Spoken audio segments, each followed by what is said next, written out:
All right. I think we're good, Kev. I think we good. Hope so. Hopefully we good. It's been a while since I've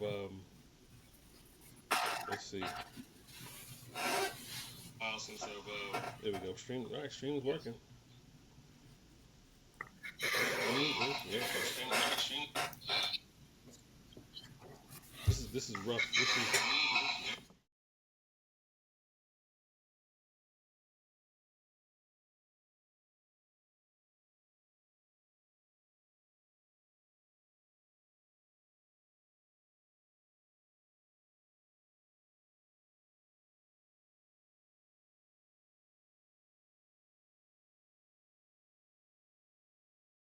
I'm trying to share the stream right Yeah. now.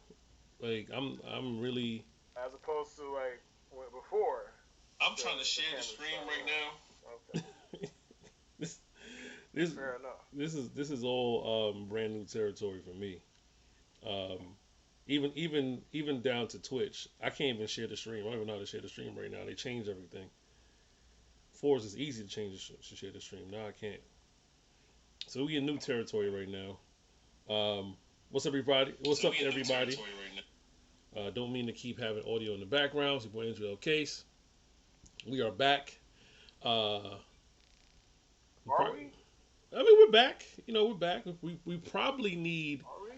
Because some I see moderation. myself on my screen twice right now, so I don't know if we really back. You see yourself on your screen twice. How do you see? Myself on my screen twice right. How are you seeing yourself on your I, screen twice, and you're looking at my screen? I brother, I guess I'm looking at your screen. I'm not gonna act like I know. All I know is I see myself on the left. I see you in the middle. I see myself on the right. So I Well, guess you're I'm looking at technically you're looking looking at at your screen. That OBS. that'd be You're looking at the Video Ninja. That's what you're sure. looking at.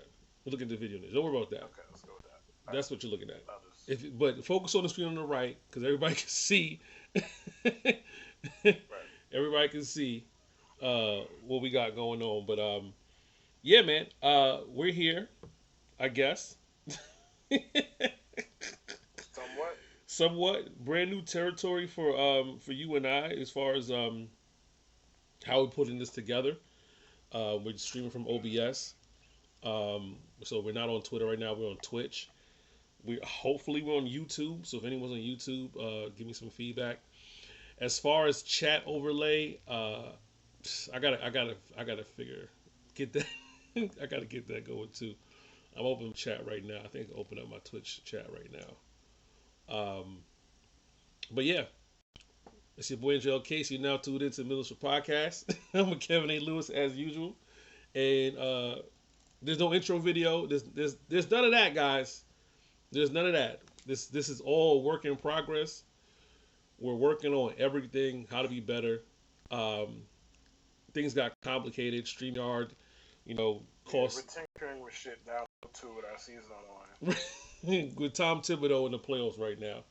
That's what Just we're. trying, Yeah, try, we're just throwing shit. We're just trying shit. we're We're just fucking. trying We're just shit. trying shit. I think we're live on YouTube. I'm We not too should have sure if we're done live on earlier. YouTube. Like I'm trying to find out if we're live on YouTube right now. Uh, I don't think we are. We're supposed to be live as well on YouTube, but I'm not seeing it pop up on my notifications. Um, I do have the stream chat up now for the Twitch, so chat is here. So if you're on Twitch, you can definitely chat with us on Twitch.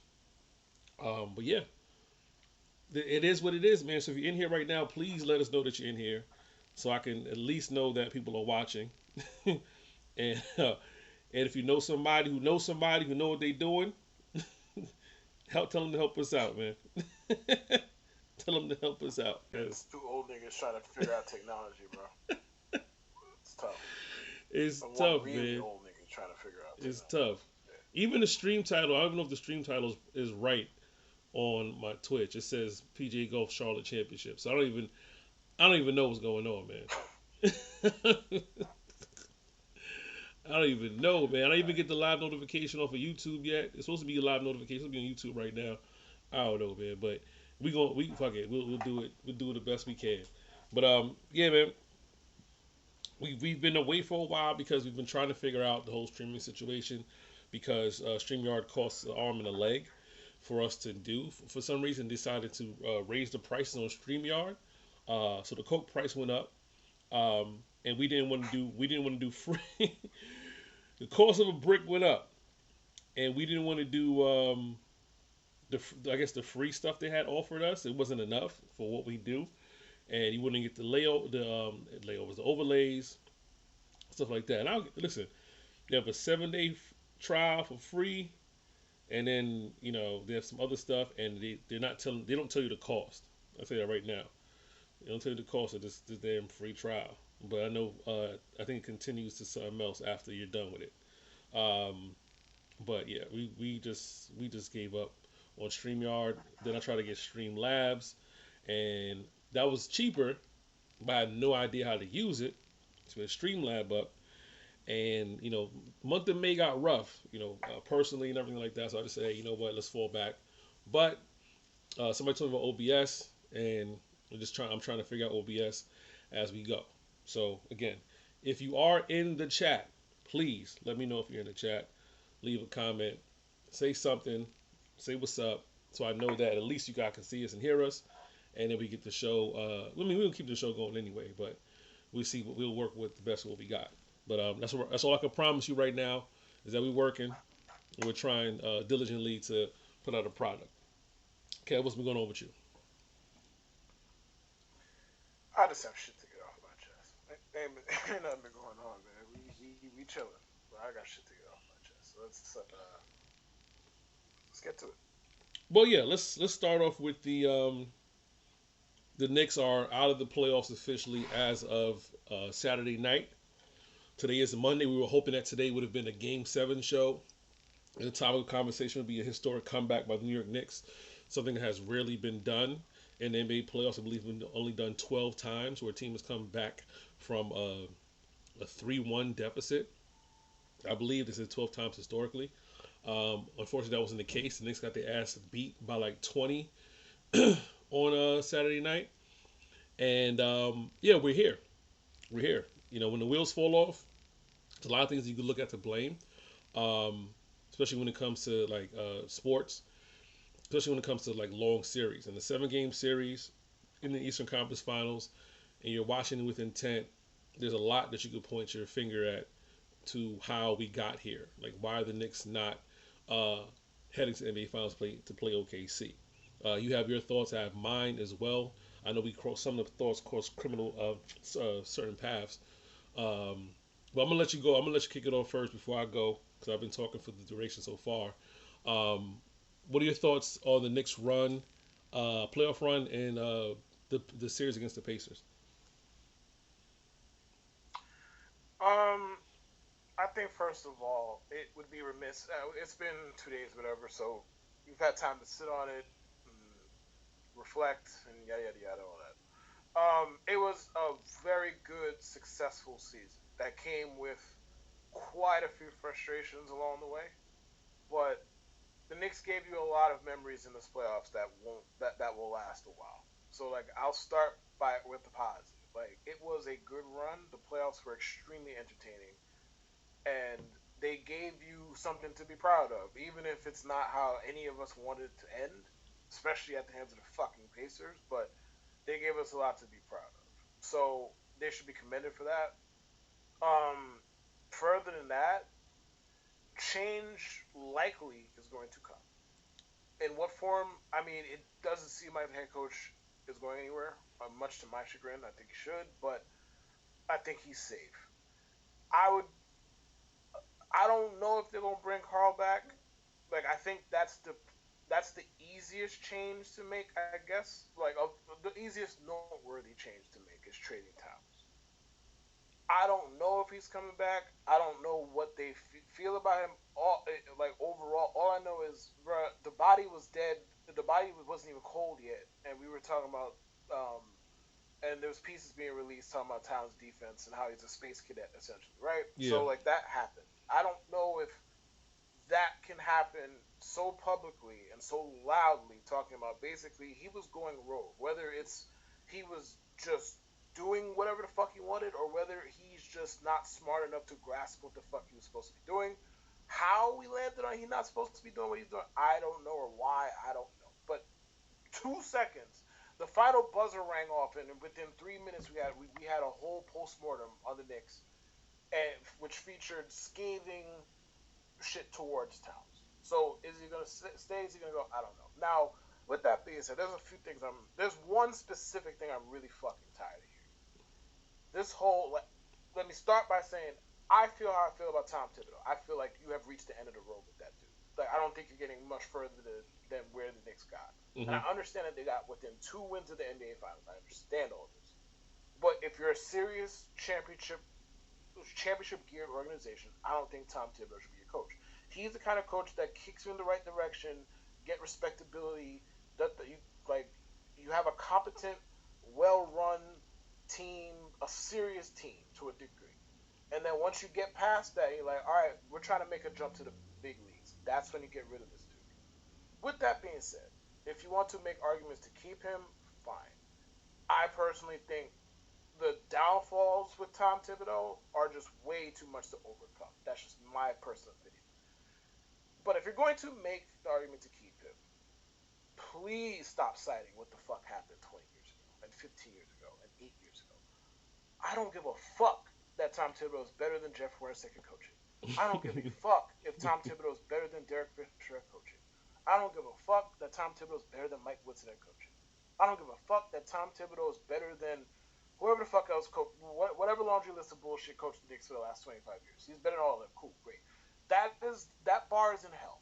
Okay, I understand. Listen, when you get nothing for a long period of time, Hmm. and then you get something, you tend to want to latch on to something. That's human nature in regard to fucking anything, let alone sports. So you want to latch on to anything. And again, I don't care that you want to keep Tom Thibodeau, not you, generally, but Right. I don't care who wants to keep Tom Thibodeau. There's arguments to be made to do it. If you believe in continuity, great. If you believe Tom Thibodeau is a better coach than I believe he is, great. I can't really argue with you here. I don't give a flying fuck about continuity when it looks like this. Continuity when it's good is great. I love predictability. I love continuity when it's great. When it's predictable shit that's going to drive you up a wall and it's going to end your fucking season before all of us want it to end, then yeah, you can hit the bricks with that shit. But I'm tired of like, can we raise the standard just a little bit? The Knicks are not a joke anymore. Like this is not 2000. This is not when Melo got traded here, and you were just so glad that a star wanted to be here, and you had just endured 8, 10, however many years of bullshit. The Knicks are a good team. The Knicks are well run. Like we can act like it. Yeah. I mean, look, I have my gripes about the Knicks. I was never a big Tom Thibodeau fan. At one point, I did like him as an option for us when I think before he went to Minnesota. Towards the end of Chicago 7, Knicks were looking for a coach. Just before Leon Rose and everything like that.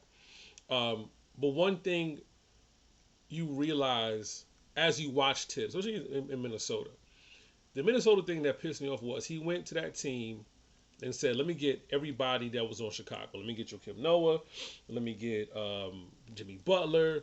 Let me get what's homie the power forward um, Taj, Taj Gibson. Taj Gibson. Like, bro, he would have got Lil Deng if he didn't if he could if he did if I'm not remembering, but he comes to the Knicks, and one of the first things he does is the whole Derrick Rose thing, and then remember the Knicks had Noah for one point in time and had Taj Gibson. I'm like, why are we doing baby bulls? Why are we doing this retread type of team situation? I know what Tibbs brings to the table, but I didn't like what was going on.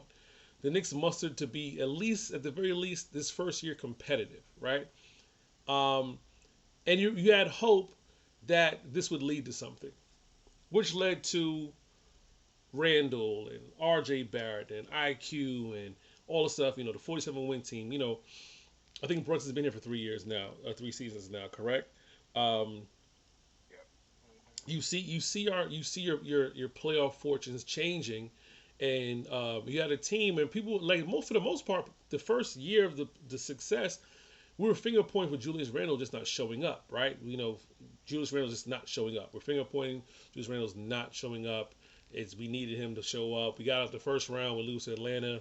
Atlanta, surprisingly almost makes it to NBA Finals, and we have the ghost of Trey Young, or whatever you want to call it, looming over us, right? And we improve.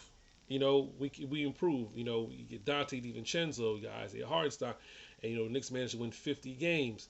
The things that started to stick out, though, however, was the fact that you're watching the Knicks up by like 20 points, and Julius Randle's still in the game for like 2 minutes and change. He separates his shoulder, right?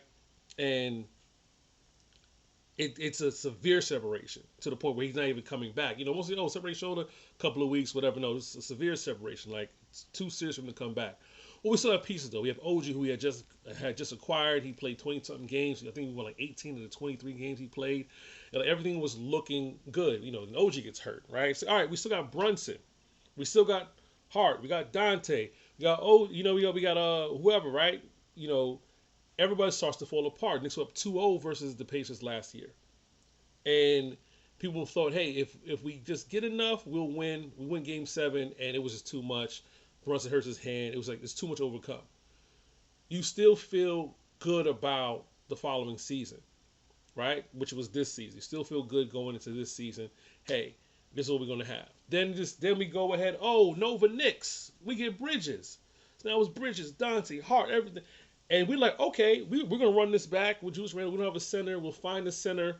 Something happens, and then we trade for Towns. The Towns situation for me was simply this. We've seen enough of Towns. Whether he's been soft, whether he doesn't play defense, we've all seen enough of Towns and what Towns can do. One of the best 3-point shooting big man in history. That's not even hyperbolic. In history, he is one of the better or the best shooters, right? Right. But we all had the same questions. What's going to happen on defense? He's playing. It felt like we got him because we knew Mitch wasn't coming back and we lost Hartenstein, and it was going to be a kind of a trial by fire thing. But it's like, what are we going to do defensively? If anybody could get the best out of this situation, we feel it was Tibbs, right? During the season, who's we? I mean, well, when I say we, I'm talking about in the general thought that the general public, okay, right? Sure. That if anybody could get something defensively out of Towns, maybe Tibbs could get something defensively out of him, right? We're gonna circle back to that. Go ahead. And not to say that Towns had played for any defensive-minded coach in the first place, which is part of the reason why. I mean, he played for Tibbs. I mean, he did, but Tibbs only there for that was till the tail end. Like, it was like that was the 47. It was the 47 wins. They went to the playoffs. Jimmy Butler called him for more than a year, if I'm not mistaken. I think it was a year, because that was the year they got Butler, and then they lost in the playoffs. And Butler was like, "I'm out of here. This team is soft." And then they were like 19-21 or something like that, and they fired him like mid-season. So he didn't get like a full run of Tibbs. But regardless of the fact, right? We knew we were getting in Towns. Knicks played good. Not defensively. This wasn't the same team defensively. Wasn't the same team on the boards. You know what I mean? We were a better offensive team with Brunson, I think, scoring 28 a game and Towns scoring 24 a game. We were a better offensive team. Supporting cast wise, OG had a good season, 18 points. I think Bridges was like at 17, and then after that it kind of tails off. Sorry to cut you off. Mm-hmm. Sorry to cut you off. He coached him for 2.5 years. 2.5 years, okay. So you get your offense improves, but you lose depth pieces along the way, and I think that's something that we kind of overlooked. Like, as much as R.J. Barrett was a project and he didn't pan out, we lost IQ. It wasn't really about R.J. We lost IQ. That's what it really was about, right? Which meant Deuce, who if people don't remember, Deuce was a G leaguer that Tibbs didn't want to play. Like, Tibbs finally started playing Deuce, I think, last year, but Deuce was one of the guys that Tibbs didn't want to play early in his career, and he was going to the G League, right, going back and forth, and people were like, "Yo, you need to play Deuce." We lost IQ. You lost Hartenstein. You lose DiVincenzo. So you're as much as the Knicks were, we lost Bojan, which I don't know how bad he was injured, bro, but he hasn't played at all. He didn't play at all this season. I don't even know if he signed to a team or if he's retired or not. But his injury was more severe than I guess we thought. But the Knicks lost a lot of depth, and then you look at the team now, and you're starting 5 plus 6. You pretty much only person you playing that you hasn't played was Mitch, right? Mitch is the only person that didn't play because he was hurt most of the season. He was coming back from the season, and he came towards the end of the season, and he didn't play until I think second round, right? Like real minutes was round two. Mitch.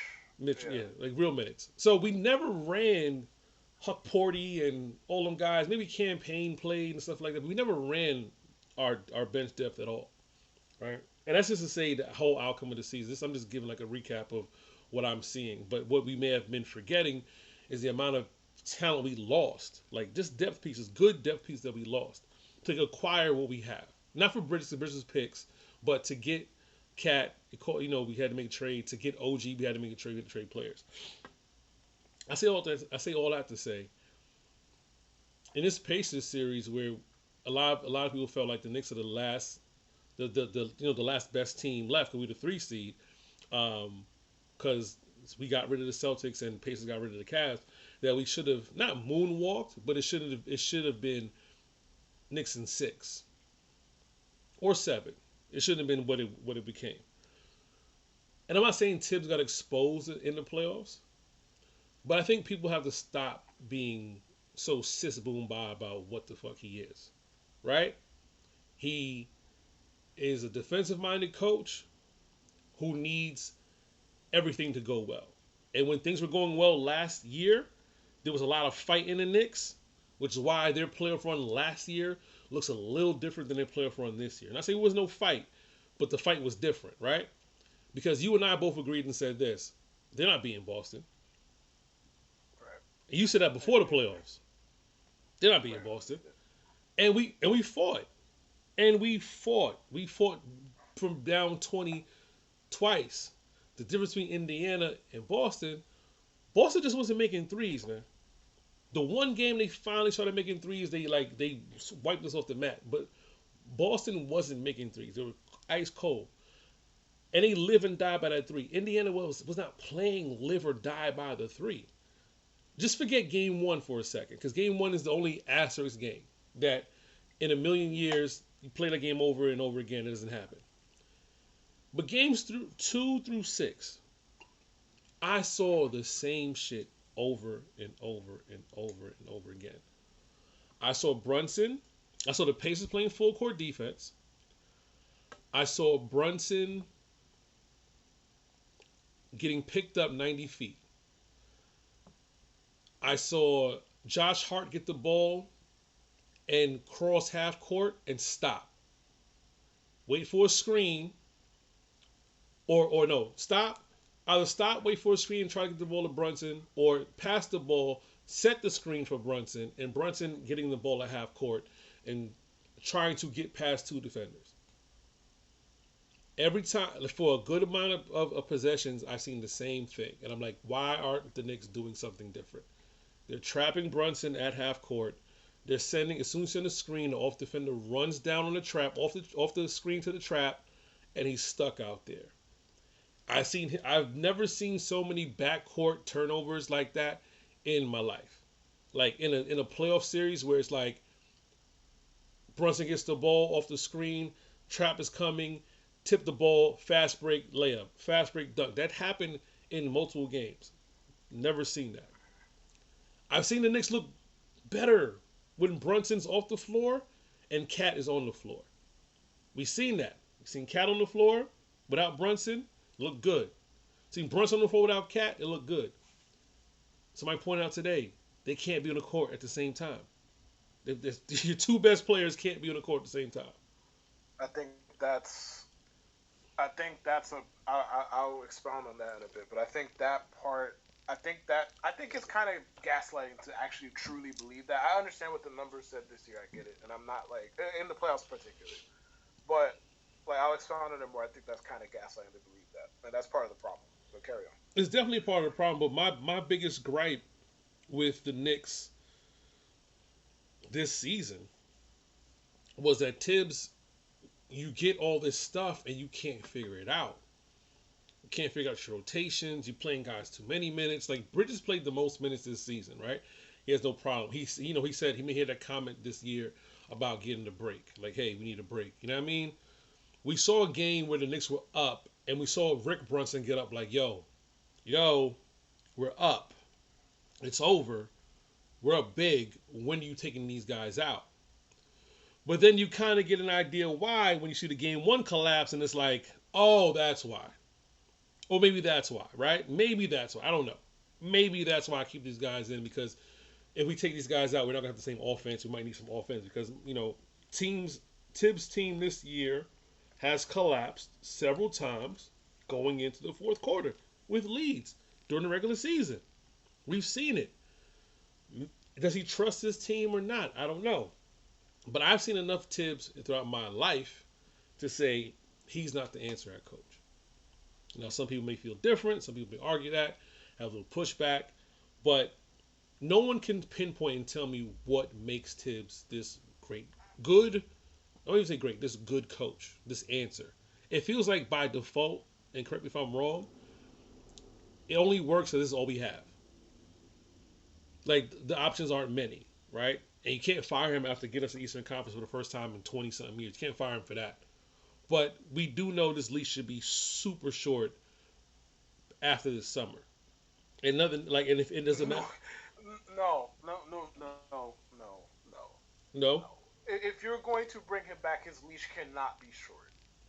That's not how. Like you just, if you're going to bring him back and you're going to cite he made the Eastern Conference Finals, technically that's also telling us, okay, we have improved years, which you can argue is true, you can argue it's not true.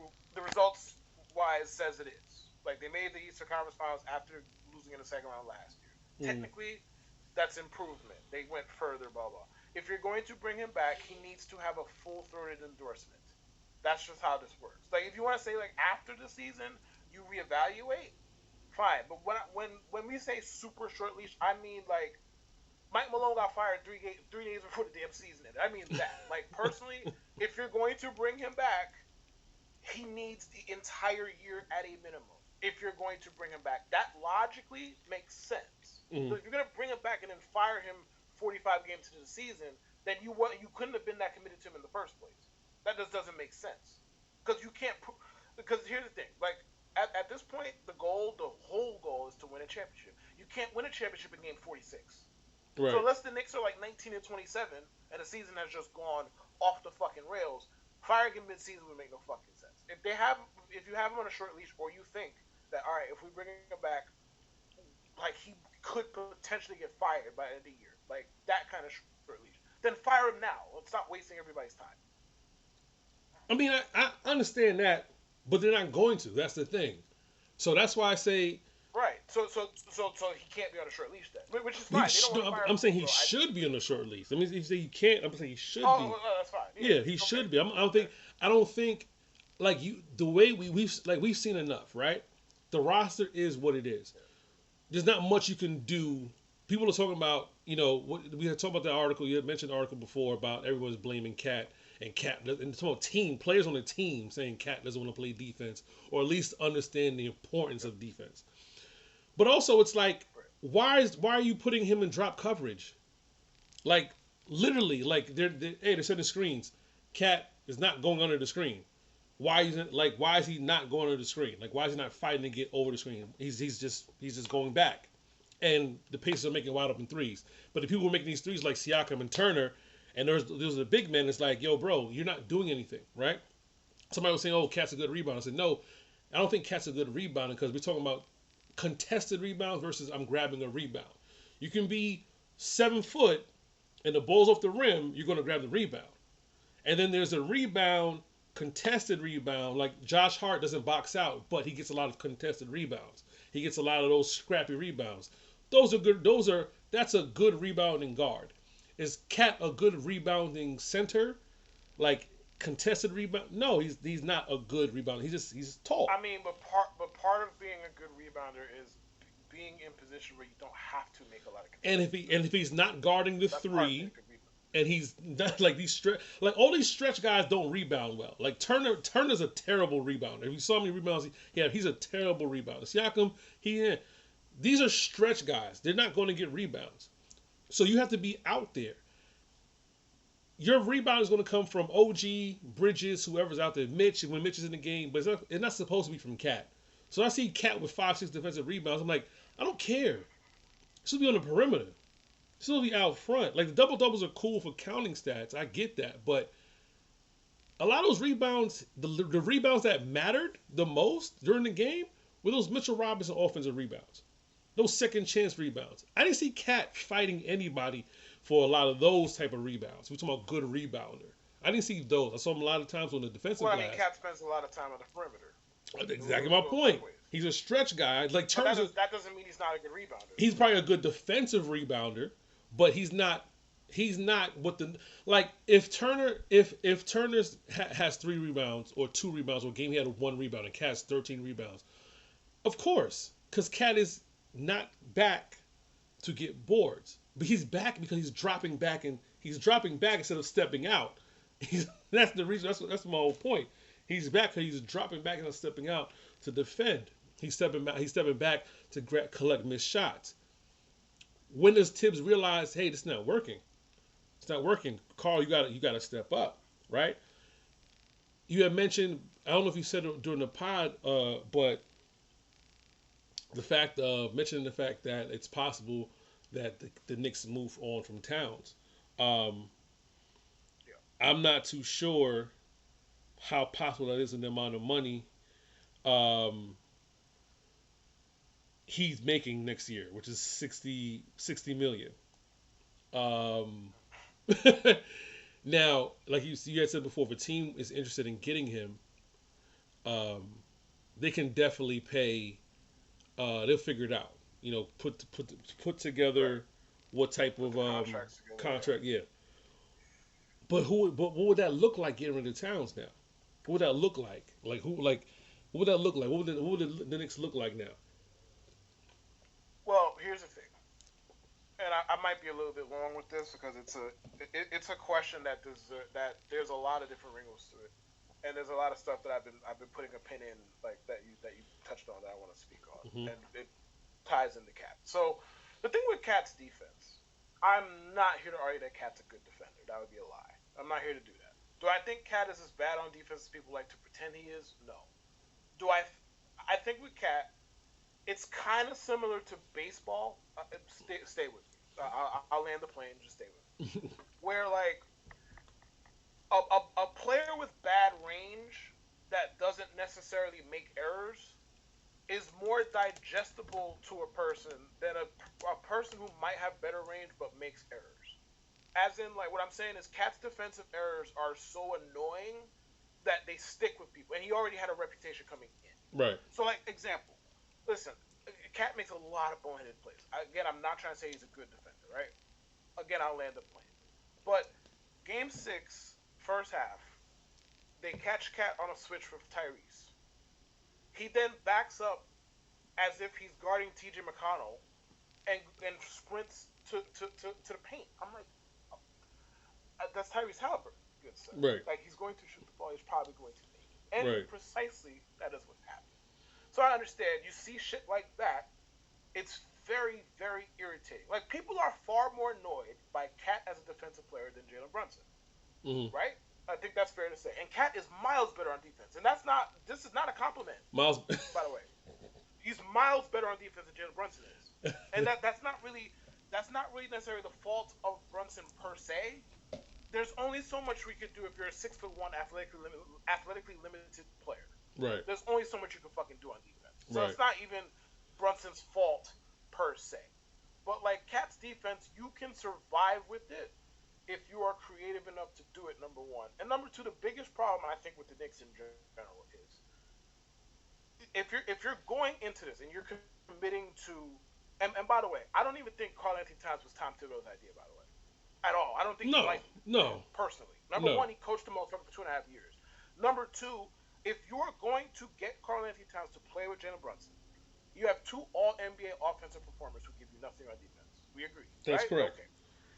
If you're going to do that, then you are going in knowing your defensive ceiling is not particularly high because you have those two dudes playing heavy minutes.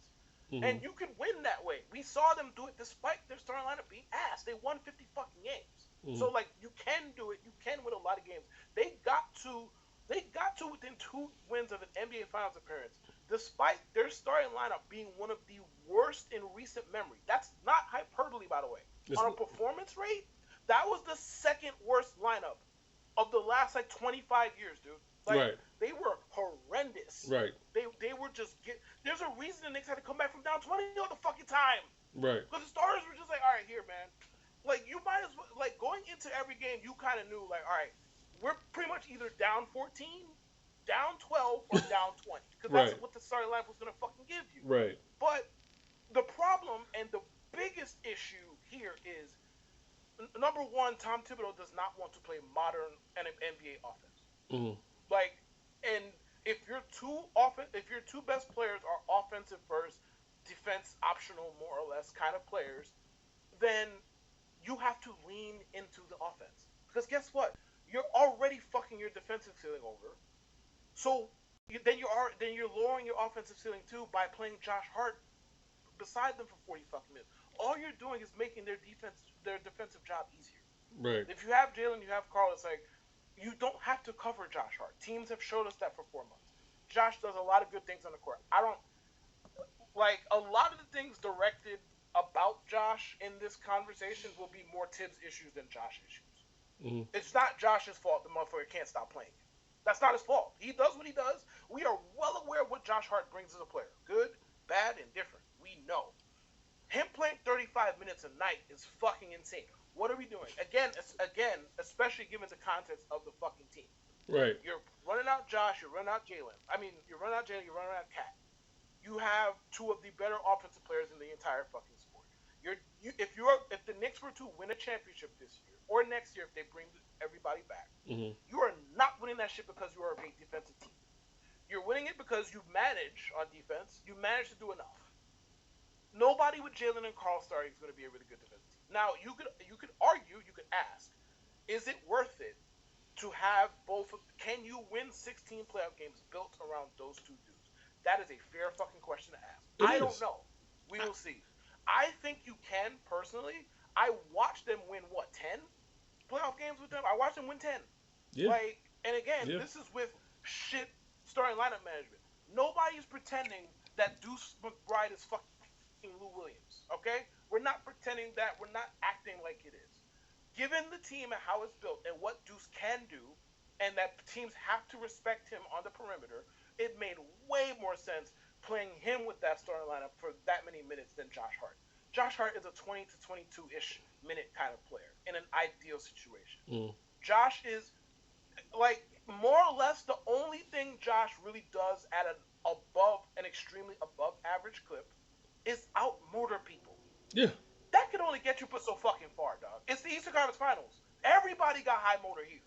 Well, for the most part, everybody got high motor here, dog. You're in the Eastern Conference Finals, but it's just one of those like the cat defense thing. We're going to rail on it all summer. As long as he's here, as long as he's not traded, we're going to talk about it all summer. To me, the bigger issue is Jalen and his defense, and the fact that you don't want to lean into offense. Cat's defense, by any metric, like the nerds will tell you, the film people will tell you, is pretty average. It's not bad. Now, his breakdowns are horrendous. No arguments. No arguments. But those are not the only plays that exist. Overall, he's a pretty average defender. Jalen is the worst defender on the team by a good amount. Like, we love Jalen because I don't give a fuck how he defends. Look at his offense. Right. Like, nobody has ever paid Jalen Brunson to defend. Villanova didn't pay him to defend. The Knicks didn't pay him to defend. The Mavericks didn't pay him. Nobody's ever paid that motherfucker to defend. All right? So we know why he's here. But if you're going to start those two people, in general, if you could have 5 shooters on the floor at any given time, you should. Tibbs doesn't believe in that shit. He doesn't. And it's like your personnel says you probably should. If you have Isaiah Hartenstein, you don't need Isaiah Hartenstein to fucking shoot. He defends, he passes, he rebounds. And Right. you could argue that Karl Anthony Towns individually is a better player than Isaiah Hartenstein, Yeah. but that Isaiah Hartenstein probably contributes more to winning basketball games. Right. You could Right. argue both of those things sensibly, and that's how I know Tom Thibodeau wasn't about that shit with Towns because he coached for 2.5 years, and what Tom wants to do on defense and the kind of defensive players he likes, Towns is not that. Respectfully, he's just not. Right. Right. But I mean, but to your point, that's what I was saying to Stefan in the chat about the whole. Oh, well, they won 50 games. Like they won 50 games last year. Do you want me? Do you want me to jump through a hoop? I don't think he's making the point you think he's making though. But I'm Like saying, what he said was he understands why Tom Thibodeau could land on the starting lineup of a 50-win team not being a problem. He didn't say he agrees with it. He just says he can understand why. That's what he said. He's saying his lack of Fair to coach. him. He said his lack of coaching. Still, and they still got 50 wins. So like, that's not the point. We saw 50 wins last. Okay, he did also say Right. that, to be fair. We saw 50 wins last season. And we saw 50 wins Right. with a totally different roster. Now, my whole thing is they won 51 games this season. It's a plus Okay, one. but like nobody's disputing that Tom Thibodeau is a decent regular season coach. Right. Like on top of everything else here. But carry Right. on. Go ahead. But my whole thing was like, if you watch the Knicks last season, and to your point about Hartenstein was like a Mitchell Robinson disciple. It was like, yo, I didn't know Hartenstein was going to be that good. I was arguing with people like, yo, when Mitch comes back, Mitch is the starter. But the more and more I'm watching Hartenstein, like, wait a minute. He kind of spreads the floor a little bit because he has a little jump shot. He is rebounding. He is defending. And he's a halfway decent passer. And he was just getting better and better as the season went on. Now, he did kind of disappear in the playoffs, which is why you see, well, you need him and Mitch, and why the Knicks were willing to pay him whatever. But because of the apron, they weren't allowed to pay him more than, what was it, 40-something million, whatever. They weren't allowed to pay him. I think it was like 50, I believe. Whatever. Right. I think he ends up getting 50, but the Knicks were only able to pay him like 46 or something like that. So No, he did not end up getting 50, brother.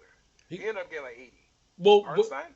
whatever the Knicks could offer, the max, Yeah, it was way. it was less. way Like, lower than what OKC could get him, right? But then also they made that work with Julius Randle, and even for the most part in the beginning when people were talking about, oh, how's it going to work, when they made that OG trade, when they got rid of Barrett and IQ, when they got OG, it just changed everything. One, it broke up the monotony of the whole left-handed lineup. RJ Barrett being left-handed, Julius Randle being left-handed, broke up the left-handed lineup a little bit by bringing in OG, right? And the second thing is it amped up their defense because you still, like you said, they still had shooters. Because now you have Brunson shooting, you got Dante shooting, Dante, yeah. you got Hart and Deuce coming off the bench, fortifying your second unit. You got Randall, who can do a little bit of everything, right? He's still averaging 24 last year. He can grab 9.5 rebounds, and he can pass the ball. He can facilitate, which takes the ball out of Brunson's hand. He didn't have more assists than Brunson that season, but still, you have another person who can facilitate, which is the most important thing the Knicks need, is somebody who can also have the ball and do something with it and not watch Brunson dribble the air out the fucking ball at the top of the key. I mean, top of the three-point line or at half court extended, whatever. I was tired of watching him dribble air out the ball. And when you've seen him work in the offense, it's when he was isolated, one-on-one.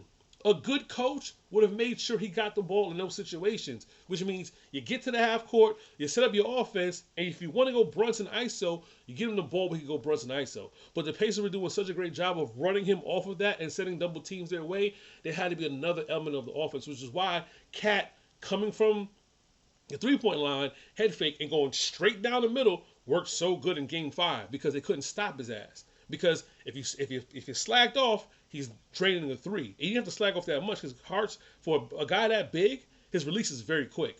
For a guy who's 7'1", he's one of the fastest releases I've seen for a big man. And two, even though he doesn't look the greatest going to the basket, he was getting to the basket. And that was working. It didn't work Game 6. He was completely off. I'm pretty sure the whole knee to knee shit kind of messed him up. Game 6, he was off. And I mean, the Pacers were sending extra people at him. Right. I think that was the bigger adjustment. Because the thing is with Cat, like once he puts the ball on the ground twice, he's not passing that. Right. Like, He's not. It's just I'm going for it. Like it's just go get the shot the glass if you want. Right. I'm going for it. So But like they were sending late doubles and that was frustrating. right. But the thing is, I think Brunson had like 5 or 6 turnovers. I think Bridges had another 4 too. Bridges is another dude who have no handle. Bridges has no handle. He'll get the ball and run as fast as he can. He'll head fake and same thing, head fake and run down. He'll run underneath the basket, turn around, he'll fade, he'll make it. But he scored points. He only took 2 threes, made one, but he also turned over the ball a lot. Very contact averse. Very contact averse. He's not going body to Very body, nothing like that. It's just it is what it is. But It's like he won't even pump fake somebody in the air and just jump into him and get a foul. right, Like he's the most contact averse player I've ever watched. right. But I'm watching Tibbs just panic. And we're gonna put Brunson in. Like, no, he should have. Your second unit is fighting to get you back in the game. Brunson can stay down for another minute, but he comes back in the fourth quarter. He doesn't do nothing but turn over the ball. Came with like 9 minutes and change left. He did nothing but turn over the ball. He had a couple of shots, but it was like he's turning the ball over. They're just doing the same thing. You left Mitch again. You left Mitch down because you're afraid that they're gonna foul him. But in that position, let them foul him, bro. Let them foul him. Like Wait, what are we talking about specifically? What, the fourth quarter game? fourth quarter game 6. I mean, the game was pretty much over, but his substitution and his timing, his use of timeouts was just terrible. Like it's just terrible, bro. Yeah. Tom can't read the fucking room. Bro, They went on 2 different 9-0 runs in the third quarter of that game, and he just sat there and he watched. Just it all. watch Like, it. bro, you can't take your timeouts with you. Number one, and then number 2, bro, the fourth quarter of that game, they were down. I want to say it was like 15 with 6 minutes left, and he brings on Mitch and Josh Hart. I'm like, absolutely not. what? Why? You realize you're down. You realize that offensive rebounds don't count for points, right? Right, Tom? Like, you realize that, like, you have to actually score after you get the rebounds, right? Like if you got a point for every offensive rebound, like, okay, fine, bring bitch in. Right. That makes sense. You're down by 15 with 6 minutes left, bro. You need to shoot a lot, number one. And, like, what is Josh giving you at that point? All you're doing is making life harder for the offensive Bro, players. only thing I seen He's Josh. down 15 points. That's not his scene, dude. Only thing I seen Josh do that was like, okay, possibly was like grab a rebound and go coast to coast. He's like one of the best coast to coast guys. But he wasn't going for layups. He was going coast to coast and then kicking it out. I'm like, bro, you're 2 feet away from the basket. Like at one point in time, you're giving him credit. He was going to the basket and throwing the ball to Pacer players. that too. That's what he was doing the last 3 games of that series. That motherfucker was Jameis Winston. That's all he was. Right, like, he couldn't bro, stop throwing the ball to the other fucking team. just go for the layup. I would rather him go and get blocked or foul or blow a layup than sit there and try to go in there and kick it out to someone on the 3. You're not that type of passer, right? And let me say this: I was jaded by last year's playoff performance. When he played 13, he had to start, and he was playing. He played 13 games last season in the starting position. He played his ass off. You know, he played very well in the playoffs. I think he shot 40% from 3 last year. I'm not too sure. Maybe I'm wrong. Maybe it might be this year, but he played well. He shot well from 3 this year too. Right, he played well, and so a lot. And he didn't have a bad season this season neither. Like this was one of his better seasons as a starter, but he's not a starter. And somebody who can, especially at the shooting guard position, you can't shoot, bro. Like let's keep this in mind. Positions should not be based on height, right? Steph Curry is not a shooting guard by height. He's not a point guard neither by style of play. He's a guard. He's a guard. Just put a G next to another point guard. He's a guard. A weapon, if you want to be. Right. You want to be specific. He's a weapon. Josh Hart is a master of all, jack of all and a master of none. He's probably one of the better, if not one of the best rebounding guards in the league. That's it. He's not a good shooter from the field. He's not a good shooter from 3. He's a good defender when he's not, when he cares, because I've seen a lot of, back cuts. They backdoored him to death, bro. His focus is a problem. He's watching, because I think the main problem this playoff was him watching his mans. Brunson. I think the main part of this thing was with Josh Hart was, we got to get him going into offense. I'm going to stop the ball and dribble and get it to Brunson if he's open. Brunson's going to or I'm going to go and set a screen to free him up. I think that's what was the problem on offense. The problem on defense was he knows Brunson cannot defend on the perimeter, and I'm watching him and Halliburton, and as soon as Halliburton gets past him, He's not watching the person back cutting, and he's getting killed on back cuts. And I think that watching this whole series, this series specifically, not the Boston series, this series specifically, I just like it's my man's in them, bro. Because the Boston series is a little different. Boston felt like they had good enough defender 1-on-1, Drew Holiday, to defend Brunson, right? They felt like they had players who could defend Brunson, right? But in this series, they wouldn't rely on Halliburton. It was Nembhard and Halliburton. They sent 8 different guys at him, bro. They showed the chart of, and they kept sending people at him. You know what I mean? Yep. Nembhard did the best.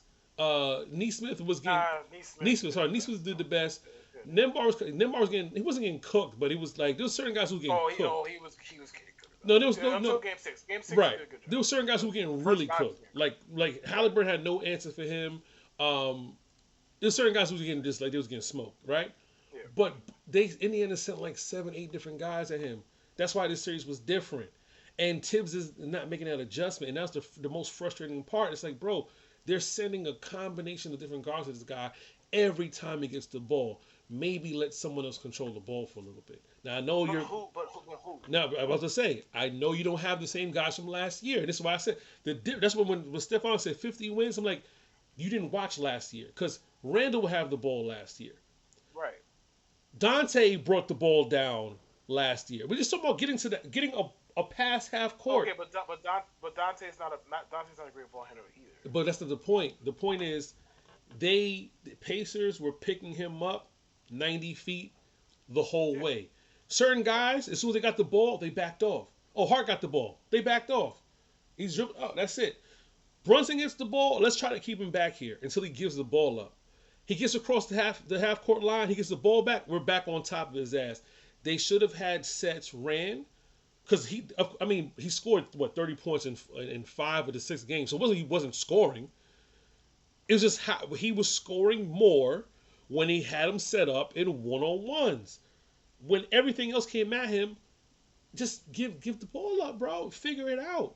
This is why the whole Cat and him dynamic doesn't work. It works offensively, but it doesn't really work defensively neither. Because it's like, Cat standing at the 3-point line waiting for Brunson to figure out if he's going to pass him the ball or not doesn't work. It doesn't work. It's either I'm going to boom, we run this play through Cat, boom, run this play through Brunson, or we doing a mixed bag. But if you're literally saying it's either or, it's going to be a problem because the Pacers made the adjustments that either or didn't work. And in the games that they lost, especially Game 5, bro, Game 5 they had no answer, bro. Pacers had no answer, like none. Like Cat was doing his thing, Brunson was doing his thing, but also OG had a good game as well. I think he had back-to-back good games. Like there were other things working in the Knicks' favor. Game 5, same thing with Game 1. We were crushing them Game 1. It was over. The game was over. The reason why I don't bring up Game 1 is because it took 6 3-pointers in overtime to win that game. It took a lot for them. It took a. It was a 1-of-1. A 1-of-1. You know what I mean? If the Knicks win that game, we're playing Game 7 tomorrow night. The conversation is different. We're playing Game 7 tomorrow night. We take a bad loss back in New York for the New York crowd. We're playing Game 7 for the finals tomorrow. And whether win or lose, the conversation is probably different. But because we lost this Game 6, we had this a must win and we lost, the conversation now goes to, the Knicks and the lack thereof this summer, blah, blah, blah. To be honest with you, I look at it like this. If the Knicks could do anything, the Knicks need a shooting guard. And if that means not getting rid of Josh Hart, but getting someone to play shooting guard, they should. Listen, they're not gonna get rid of Josh Hart. I would not be opposed to it if they did. Not because of anything that Josh Hart did or did not do. The coach cannot be trusted to limit his minutes. Mm-hmm. Because once you get into the circle of trust, that's that. Like Tom Thibodeau is the most loyal motherfucker on planet Earth, unfortunately. Right. He's just going to. He would rather die with Josh Hart than thrive with somebody else, brother. As we've seen over and over and fucking over and over again. So it's just, my thing is like to kind of oversimplify this. I just don't think you could bring back Tibbs and Cat. Like I think at a minimum, I mean they're bringing back Tibbs, so like I'm just not going to deal with hypotheticals that feature him going. He's coming back, right? Right. Bringing him back and Cat doesn't make it just does not make a lot of sense. Number one, you already have questions. Can Jalen and Cat win 16 playoff games together in the same year? I don't Mm-hmm. fucking know. Maybe they can, maybe they can't. I lean towards yes, but with actual adjustments to build around them in a more sensible fashion. Mm-hmm. So you already have those questions. You get beyond that, and it's like, okay, if you're not going to maximize your offense and you're already going to lower your defensive floor and ceiling, then why the fuck did you get Karl-Anthony Towns? Like they got him because he was a center that was available. The disheartening part about it is hearing that they had been looking into him for years. Mm-hmm. It's like if you've been looking into him for years, how the fuck do you not have a better plan? I know how you don't have a better plan. You have the coach that you have, but it doesn't add up. Like the Knicks in the playoffs of every team that advanced past the first round had the second worst offense of all of those teams, and that's better than only Denver, who had to deal with fucking hell, 90 feet of hell with OKC for 7 fucking games. Mm-hmm. And the Knicks had a slightly better offense than them. They were the second worst offense in the play. If you have Jalen Brunson, you have Karl-Anthony Towns, you should not have that bad an offense. Because guess what? They were both getting their points, and they were both getting their points pretty efficiently. Somehow, it just didn't lead to a better offense. Right. And you saw it all year because they kept running out that weak ass starting lineup and it kept getting beat like a drum game after game after game after game for 4 months. And then finally, Tom Thibodeau decided to change it up in game 3 of the fucking Eastern Conference Finals. It's like, now we want to experiment. Okay, Tom. All right. And that's another thing too. Like waiting, you can't wait until like we had a conversation about benching Josh Hart, right? Is it possible X, Y, and Z? You cannot wait until the playoffs to experiment with your lineups. You cannot wait. That's why teams normally set the rotations going into the final few weeks. Like, hey, these guys are going to play. You're going to get minutes. You're going to get time to play. And we're watching the teams who have gone the deepest in their lineups. The Pacers, the Thunder are in the finals. Guys who are playing 7, 8, 9, 10, 11, 12 guys, they're going to the finals. You cannot go 7. I know sometimes in the playoffs people say, "Oh yeah, teams go 7 or 8 deep." You can, if your 7 or 8 is that good, but we're being proven otherwise. You have to go deeper into your roster, especially with the style of offense that you play. The Knicks were second in minutes played this season, total second in minutes played. I mean starters, right? Yeah, no, total team minutes. I think when I looked it up, it said total the minutes played for the entirety of the team. Everybody played, but they were second in minutes played. Who led the league in a total amount of minutes was Bridges. He led the league with the most minutes played with 3,728. He played 37 minutes a game.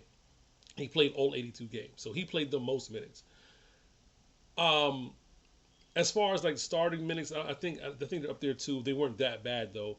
I'm not gonna look at this like fatigue and whatever. But we've seen Tibbs in the playoffs have a lead and say nothing. Whatever he's mumbling on his fucking. Tibbs always got that stupid ass look on his face. Like either one of the two things just happened. Somebody farted around him and he don't know who did it.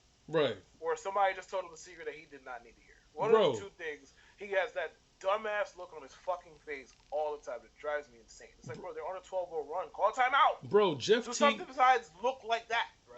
Jeff Teague literally just came on and said, that dude don't say nothing but damn. He doesn't coach. Damn. He doesn't coach. Right.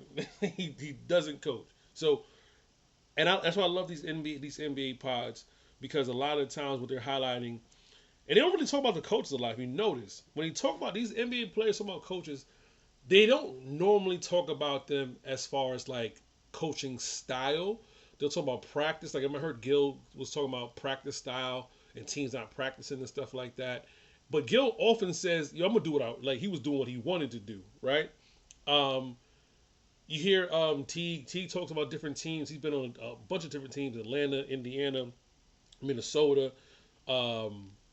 who he went, Denver, stuff like that. He'll say, "Oh, Mike Malone coached like this," blah blah blah. But it never sounded like X's and O's, draw up this play.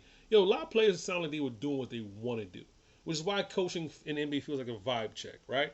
It doesn't really feel like you have to really coach. And if you look at the people who you consider great coaches or good coaches, Spoelstra looks like Spoelstra is the only guy that for sure coaches based on the type of rosters he's had, because it's like, bro, you got these guys to the finals twice, this roster to the finals twice on some 2000 whatever Cleveland Cavalier type shit. You got that roster to the finals. How? And Popovich for a while, but now with his health and everything. But even with Pop, you kind of exposed Pop when everybody was gone. It's like, all right, no, he really can't. He can't get another 50 wins out of this. Like, he's not getting 50 wins out of that. You know what I mean? Like, he had that streak of like how many years of 50 wins. And it was like, oh, Duncan's not here, he still got it. He's working with Kawhi and everybody else and Tony Parker. Yeah, this talent plays, bro. Talent plays. And I feel like with Tibbs, he's had talent. He has a philosophy. He doesn't have any execution when it counts. You know what I mean? It doesn't make, and that's the long and short of him. His in-game adjustments fucking suck. It sucks. You were playing campaign. You were playing campaign legitimate minutes with Landry Shamet Landry Shamet was there, and we had to watch and endure campaign do the most YMCA hoop shit. Listen, I'm gonna tell you what I knew. Like, I can say this after. I didn't want to say this during the series because you're gonna have people, oh, you're just too negative and da da da. When I knew the series was fucking over was when I saw a campaign out there in the fourth quarter of game two. And I'm not even talking about at the beginning of the quarter. If you want to give Jalen Brunson a minute, like literally a minute off, all right, bro, I get you. Fine. You were going to give him a blow, cool. Maybe Jalen got to go take a piss. Anything. Fine. You want to give him a minute? Okay, cool. All right. So they bring him out to start the fourth quarter. I'm like, okay, that's fucking weird. But all right, bro. Let's see how it goes. Campaign goes out there doing campaign shit. Just throwing up bullshit, getting smoked on defense, da, da, da. So Tibbs calls a timeout at about, let's say, the 10-minute mark. No, it was a little less. It was like the 9-minute mark, 9:30 mark. So I'm like, okay, cool. Here comes Jalen. Jalen can come back in the game. Brother, they came back from commercial break. And the first thing I saw was campaign's ugly mug. That's the first thing I saw. And buddy, listen, I don't really say much when I'm watching the games at the crib. Like outside the occasional, come on, bro, or damn. I don't really say a whole lot. That's not really my.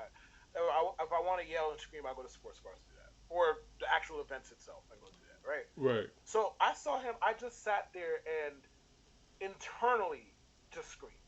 Just internally, like, I can't believe what the fuck I'm watching. And then they proceeded to get another run put on their head, and then he calls another timeout and brings Jalen back on the floor. And like before all of that, like when I saw campaign come out, I'm like, yo, Jalen better be having a stomach virus, or something better be going on with this thing where he is not even on the bench. Bro, they panned to the bench, and I saw Jalen there with the towel over his head or the towel on his neck, just chilling. I'm like, so this is on purpose. Like you are playing campaign in this spot on Purpose. like intentionally. A man who hasn't made a three in like 7 games, 8 games, whatever it was. It was the whole Boston series, and like what 5 games of the Pistons series, and that was game 2. So he ain't made a 3-pointer in 12 games. He's a guard. Do you understand how hard it is to? He's a guard that was getting minutes on a game-to-game basis, and they make a 3 in 12 games. That is a sixth of an NBA season, or seventh, excuse me. Do you Bro, understand how hard it is to accomplish? bro. And he was playing him in the four, like the Knicks. Tom Thibodeau will play Jalen Brunson 46 minutes in a game against the Wizards in fucking December. And you want to rest him now with the season in the balance? You're about to go down 2-0 if you lose. Here's campaign getting minutes at the beginning of the fourth. That's what I mean, bro. Right. Always. Listen.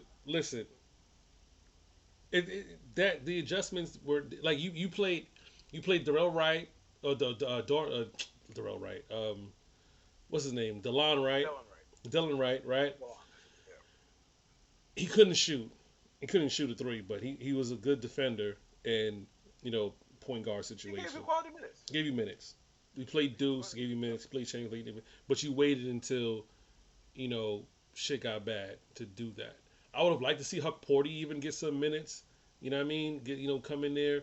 Uh, Cornette get some minutes. Like I wanted to see some guys play, especially when he got Office Max Vice President T.J. McConnell kicking your ass. Listen, man. T.J. McConnell looks like he says, and another thing, pal. Like you had that dude. He's definitely a pal guy. He's definitely 100%. He's definitely a pal guy. And another thing, pal. Looky here, buddy. Looky here, buddy. That really chaps my ass. He has that whole, and he is hooping. He is hooping. And I remember. Listen, man. I don't know how much you hoop, but as a black man who hoops, the rule is never let the white boy bust your ass. Never let the white boy bust it. And if he does bust your ass, right, you gotta give him his props. So T.J. McConnell, give him his props. The white boy is kicking the Knicks' ass. But as an NBA player, you let that white boy come in there and whoop y'all. Y'all not living up to the code, man. Larry Bird was cold. That's a cold-blooded white man. That's cold-blooded. He knew he was cold-blooded. He talked this shit to back it up. Dirk, cold, right? Jokic, cold. There's some cold-ass white dudes who could play hoop, who play ball. T.J. McConnell, with that stupid-ass haircut.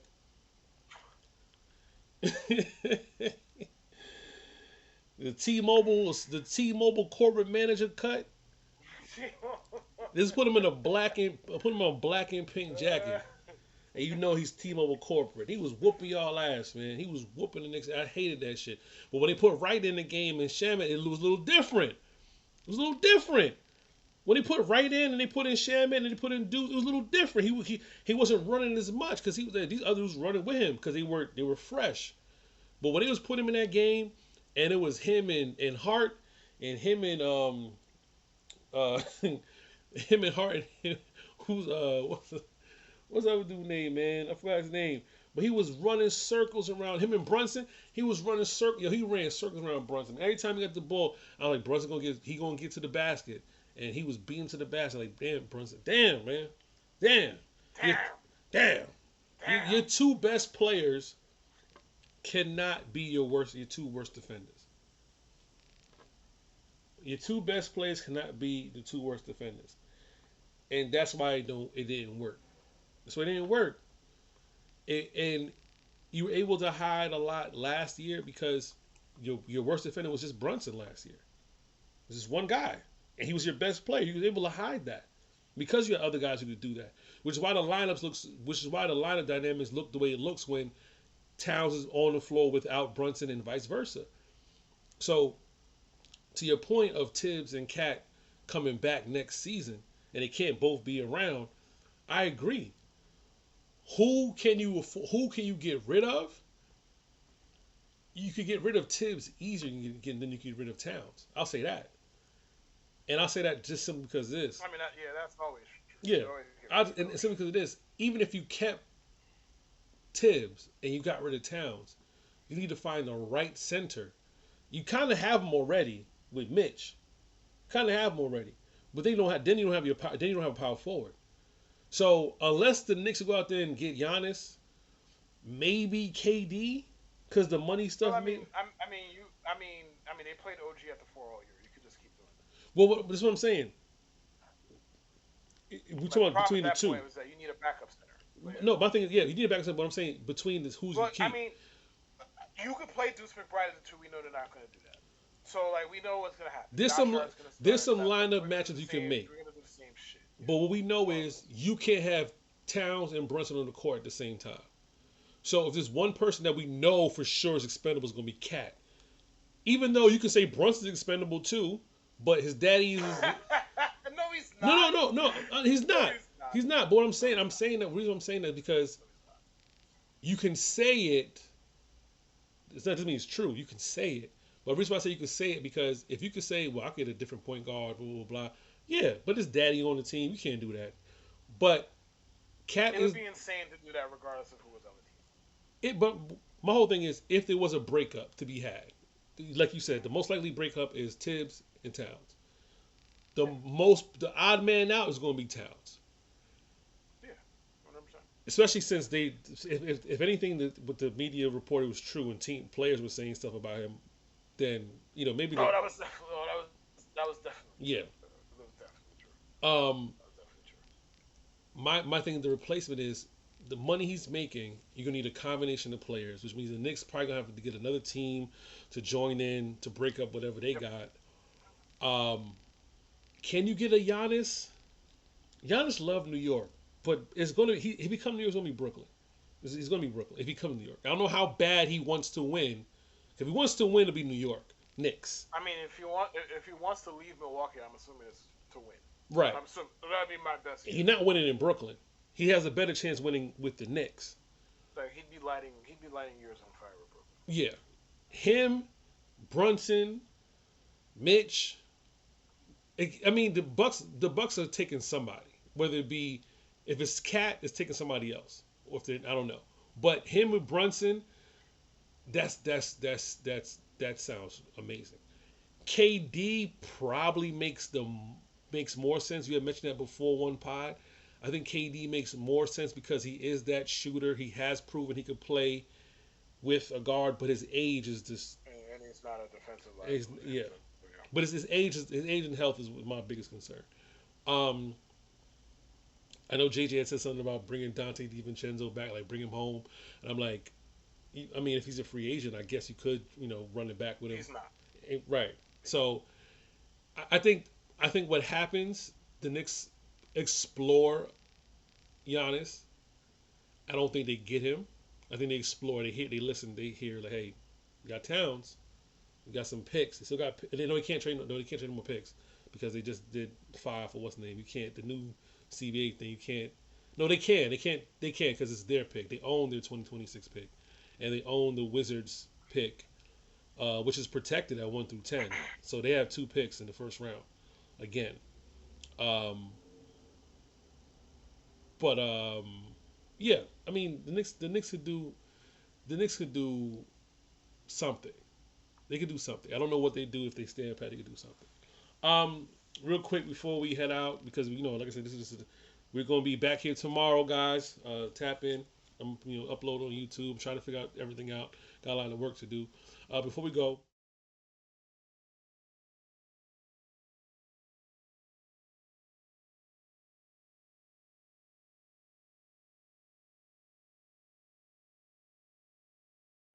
I do have some shame to give out, and that shame is going to be to one RG3. Oh, brother.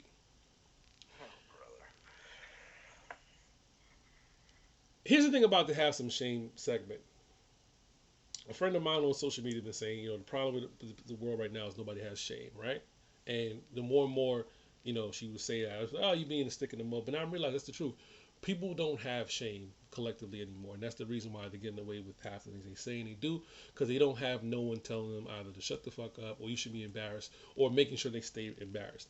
I think the problem with us being liberal as a society during the Obama administration was a lot of it was everyone can speak, everyone has an opinion, everyone has a voice. Guys, I'm here to tell you, and this is probably my most conservative view ever. There was a reason why we had separate classrooms, and we were in like the top class. There's a there's a reason why when adults were talking, they told the kids to be quiet. The adults are speaking. You know what I mean? Um, there's a reason why on the episode of Cosby Show, with that heartfelt moment when Theo was saying all that nice, sweet shit, and Bill said, Theo, he said, yeah, Dad. He said, that's the dumbest thing I ever Dumbest shit heard. I've ever heard in No my wonder you life. getting D's and everything. There's Fuck all my of that family. That was was iconic. with intent. We should not be all allowed to speak. And I know a lot of people hate what I'm in front of, which is a podcast mic. And they say, oh, podcast, that's the part of the reason. And I agree as a person with a podcast.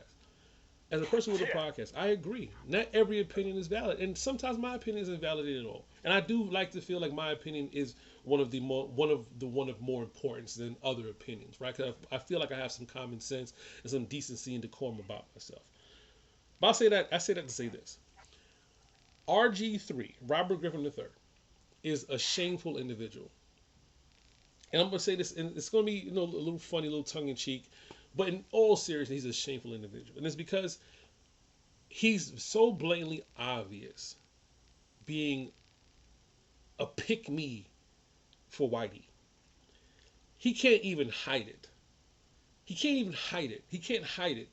He said something about Angel Reese hates Caitlin Clark, and I know this is old news, and we haven't potted. I tweeted about it, but I'm gonna get my shit off. I know what hate looks like. RG3, you wrote and I'm using quotes. You wrote a tell-all book about what happened in Washington. He pulled it. What happened to your tell-all book about your sexual assault and racism in Washington when you were part of that team? What happened to that book? You shelved it, and he put out some other bullshit book that didn't sell. What happened to that book, the tell-all about your time and everything? Um, you often center race when no one is talking to you about race, and you center race because of the type of women that you like. You like white women. And I'm not saying that as tongue in cheek. You reminded us often that you're a milkman, and Bruh, bro. your wife is in the skit eating the wrong protein shake, and then it's you in a tube top. You're in Paris shoving baguettes down your mouth, all that stuff. You tweet and say questionable things, and it's part of the reason why you got fired from ESPN. Part of the reason, like you're not a talent pool or nothing like that. Like, you just were saying a lot of questionable stuff, and it wasn't funny. A lot of it was cringeworthy, and you know, you're not really likable. And I think I shamed you before. I'm gonna shame you again. Rob Parker said you a cornball brother, and he got fired for that. He was right. He was 100% right. You are a corny ass nigga, right? My thing with the sorry to cut you off, but real briefly, my thing with the Rob Parker thing is I don't think any of us ever thought he was wrong. Like, did any of us ever think he was wrong? Like, he showed you that at the time. It was way more quiet than he is about it now. Yes, for sure.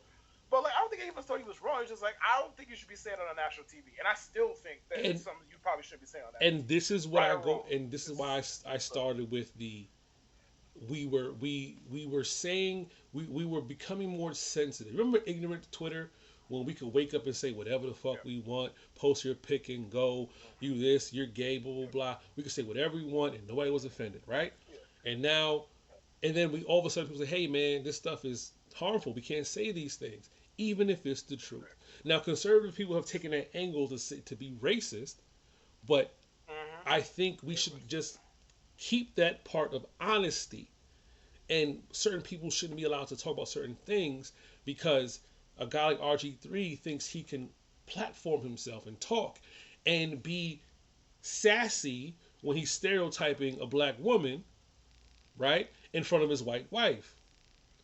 And he does it because I think he's not a cuck, but I think it's a fetishizing thing, right? I think he oh love yeah, yeah, yeah, yeah, no shit. right. He He's can't wait to tell us that his can't wife is white wait to tell us every that your wife day. is Like white. it's like I'm and not in the like I'm proud of her because of her heritage. Even though, I mean, with white people, whatever. I'm not gonna get too deep into that. It's not none of that. It's just my wife is milk. I'm a Like, which milkman. made the RG3 and Ryan Clark back and forth funny because like should Ryan Clark have brought his wife up? No. Yes, Understood. no, I'm not gonna yes, argue. He yes, shouldn't have. yes. He shouldn't Because he have. didn't bring He up in the absolutely direct. should not have. Yes, you know why? Because he didn't bring He up in the. should not have brought her up. She had nothing to do with the She beef. was in Like she had the nothing to do with that. video. You She chose. had nothing. She You had listen. nothing to do with his point though. You chose to do a video about another woman, a black woman, Correct. disliking a Correct. white woman with your Correct. white wife in the background. You brought her in Was there. his wife saying anything? She was No. She co-signing. was. She was in She the was video. She co-signing. was in. Sure, she was in the video. She had nothing to do with it. Co-signing. She had nothing to do with it. She had nothing to do with his point. So why did he Like you platform? could have made that point without bringing the woman up. So when You he could have made defended her, that point why? without When bringing he the woman up. defended her, why wasn't she in the background when he defended her? I have no fucking idea. Ask him. Ex, ex, I have no listen, fucking idea. I don't. listen, That does not mean you exact. should have brought her up. Listen, That had nothing to do with it. he brought her up to say, "Look at what you're doing. Look at what you're doing, and look who's behind you, and look at what you're talking about." You could have talked about Angel Reese separate or whatever in a different Right. context, but the way you're going about this, people can see you, and it's now it's becoming blatantly obvious. But regardless if we agree or not about the Ryan Clark thing, which I was getting to, Right. What that exposed was when he responded, everyone pulled up every single tweet. He couldn't delete them. It was screenshot of Milkman, yeah, that's me. You couldn't If it delete ain't them. snowing, I ain't going. If it ain't snowing, I ain't Give it going. a, those milkman. If it ain't snowing, I ain't going. I forget. There was another one that It people was started retweeting after he started. I forget what the term the was. milk But factories yeah. open and all that stuff, and just Oh, it's snowing or something like that. chocolate I think milk. something What involving he's snow. like chocolate Yeah. milk and whatever. Like the And don't get me wrong, Ryan Clark was not incorrect. Let me make myself clear here. All I'm saying is not everything needs to be said out loud. That's all I'm saying largely. in a He was professional. not incorrect because the point that Ryan Clark made, which RG3 barking back at, made the entire point, by the way. Mm. But the entire point was like, yo, your wife is not just fucking milk, bro. Like, literally, that's the point. Right, and That's the literal point. Your wife is not just milk, right. bro. I met her. She's a She seems like a nice. decent, Right, nice lady. She's right. not just milk, and She's that's not all just to RG3. be objectified. RG3 is hyper fetishizes his wife Right. every single fucking day. But it goes past his wife Every because I day. had the point to look at his podcast, and he had biracial episodes. You know what I mean? RG3, your mama's black, your daddy black. You ain't biracial, bruh. You're not biracial. Why? Well, Why? I assume he's talking about his own kids. Yeah, but I mean, he's that's what having it makes sense. people But come on and talk about blackness as if he himself isn't black. Like someone's point. Like I get it. I get it. People think you're corny, so it's like you're not black yeah. enough. But Yeah. you're also not biracial, bro. Like you're not biracial. We know you have a white wife. We know you have biracial kids. But you yourself are not a victim of anything but being a corny ass nigga. That's it. Like you're the victim shit is you being a cornball ass brother. That's what Rob Parker said. And that's what applies today. You need some fucking shame in your life. You sitting out there with you sitting up there with the president of UFC, who was visibly smacking his white wife on camera. Who was caught Dana White, bro. Like you're sitting with like, just put on the MAGA hat and leave us alone, bro. Just put on the hat and leave us alone. Because that's the next step. That's the next step. Just put the hat on and leave us alone, bro. We get it, bro. We get it. Every time something happens, remember he got backsmacked the other day for like saying he was tweeting about something and he was like, oh, I didn't know. He had to correct himself because he had said something about something along racial tension lines, stuff like that, whatever. And people had to set him straight, right? I think even Martin Luther King's daughter like had jumped in and had to set him straight, like, bro, yeah, because he was saying something. It was like his daughter was like, what, don't speak for my dad, like something. And I'm like, yo, like What the stop. fuck did he say? I forgot he had tweeted something out, and everybody jumped on his head about what he tweeted out, and he like, oh, I didn't see it that way. I'm sorry. He had to apologize for that. And then you did this dumb shit, and people jumped on your head about this. Like, you're not that guy, bro. You're not that guy for social commentary. You're not the guy for racial commentary. You're just not that guy. And you're not that guy because you run this whole fetish scene with you and your wife and all that stuff and your kids being biracial and stuff like that. Nobody cares, bro. You got fired from ESPN. You could have just started your pod and talk about sports. You made it that way. You're platforming it that way, bro. It doesn't matter. You could have talked about football, basketball, whatever. No one asked for your social commentary, bro. You're not. No one. You were never on outside of the lines. Not like that. You're just not that dude, bro. You're not that dude, Oh yeah, bro. yeah. His daughter was talking to somebody else, but it was the same. It was about the whole hate Caitlin Clark Yeah, injury. but he had said It was something before that, and everybody started getting at him. And he had to Oh yeah, apologize. I don't know what they said, but like what she said, it was directed at some fucking random account. He said MLK Jr. would like RG3 more than Ryan Clark. Yeah, it's like, bro, Clark like, is a race bait and this, that, there. like, She yo, was like, yo, how'd my father even get into how it? my Which, father? great question. And why is the word hate being callously levied by a commentator considering a player's feelings about a competitor? Another great point. Yeah. He had said something back in March. It was something back in March, man. He had said something, and I had tweeted out. And everybody was saying, "Hey, man, I mean, look, listen. One day he said, "Dear America, this is a safe space. Calling any of the 75 million Americans who voted for Donald Trump bigots is not how you unite people. How would you build a community where Black, White, Native American, Hispanic, Asian, and all people celebrate their unique cultural backgrounds and beliefs without divisiveness?" Like, bro, yeah, you're not paying attention. Like, you're not paying attention to what's going on, right? You're platforming Dana White, right, on your podcast, right? Um, Like it's just too many things that he does and that he Like says. my thing is to wildly oversimplify this. If you Mm, voted for a bigot, why can't I call you a bigot? I mean, Just to oversimplify this. Like you voted for, and it's not like it's a secret because it's not. Donald Trump is a lot of things. Transparent is also, for the most part, one of them. He will tell you he don't like you. Like that's the thing. He will tell you he don't like you. He will give you every sign like I don't fuck with you. That's kind of Donald Trump's get down. Hell, you could argue a big sect of this country is united behind that. You can argue that. Like, Right. so if you voted for a bigot, I'm not sure how I can't call you a bigot. You obviously, to some degree, align with said bigot. So, Oh, it was the Jackie Robinson thing. It was a Jackie oh, of course Robinson it thing. was. Yeah, Of course it was. Of that's what course it it was. was. It was Jackie Of Robinson. course it was. Of He said course it sports was. shows on TV should be about sports, not politics. This is a response to You fucking them know. taking this them taking the Jackie Robinson stuff away. Right. Then he goes, "This tweet is all Jackie Robinson. His significance can never and should never be erased. Breaking the color barrier in baseball itself is not political." That's what they got on his ass about. He said breaking the color barrier in baseball was not political. Jesse Owens winning 4 gold medals itself was not political. Jack Johnson becoming the first black heavyweight champion itself was not political. Yo, it's like dog. And then he went and he tried to go back and go over it. You know what I mean? And it was like, yeah, just stop. Just you're out of your depth. It's not your lane.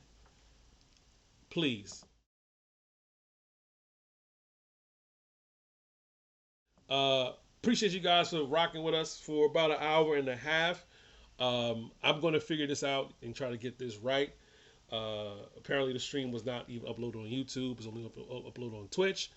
But yeah, I'm gonna get this right. I'm gonna upload the pod to YouTube. I got a lot of work to do, so thanks for bearing with us and rocking with us for this long. And we'll see you guys tomorrow. Anything to say before we go, Kev?